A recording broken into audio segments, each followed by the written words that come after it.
ഞാൻ പറയുന്നത് ശ്രദ്ധിച്ചു കേൾക്കണം. രാത്രി നമുക്കൊരു തുരങ്കമുണ്ടാക്കണം. അതിലൂടെ നമുക്ക് തോട്ടത്തിലെത്താം. നമ്മെ ആരും കാണില്ല.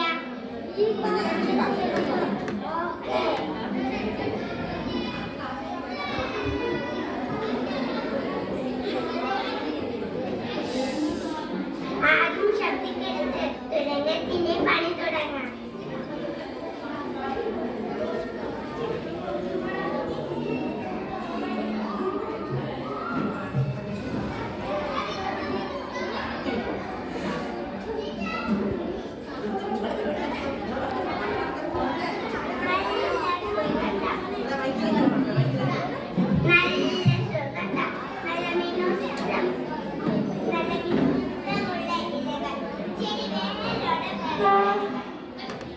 ഇത് കൊണ്ടുപോയി ഞാൻ എന്റെ തോട്ടത്തിൽ നടും.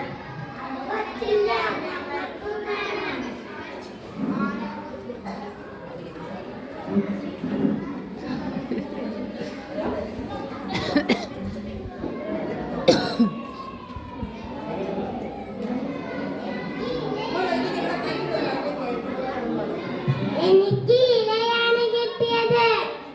എനിക്ക് പൂവാ കിട്ടിയത്. എനിക്ക് തണ്ടാണ് കിട്ടിയത്.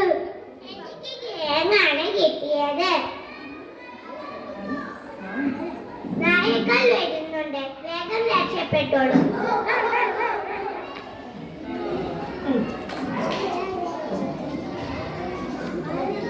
കാറ്റിനെന്താ സുഗന്ധമില്ലാത്തത്? കാറ്റിനെന്താ സുഗന്ധമില്ലാത്തത്? ആരെവിടെ? എന്റെ പൂക്കൾ എവിടെ?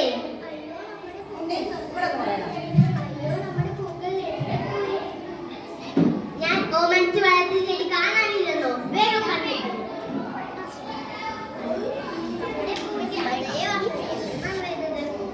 ആരെവിടെ? നമ്മുടെ തോട്ടത്തിലുണ്ടായിരുന്ന പൂവിന്റെ അതേ വാസന എവിടെ നിന്നാണ് വരുന്നത്? വേഗം കണ്ടെത്തൂ.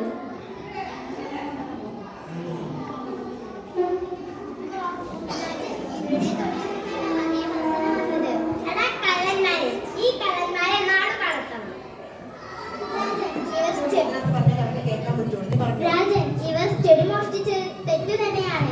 പക്ഷേ നട്ടു നനച്ച് പുതിയ ചെടി ഉണ്ടാക്കാനാണല്ലോ ഇവർ ശ്രമിച്ചത്. ഒഴിച്ചു ചെടിക്ക് പകരം കുറെ ചെടികൾ ഉണ്ടാവുകയും ചെയ്തു. ഇത്തവണ ഇവർക്ക് മാപ്പ് നൽകിക്കൂടും.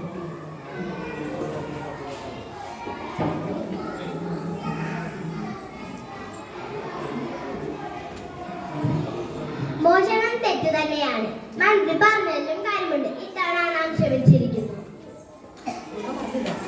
ചിന്തയിലും കൂട്ടുകാരും ചെയ്തതുപോലെ നമുക്കും ചെയ്യാം. ചെടികൾ നടാം, അവയെ സംരക്ഷിക്കാം വരുന്ന തലമുറയ്ക്കായി.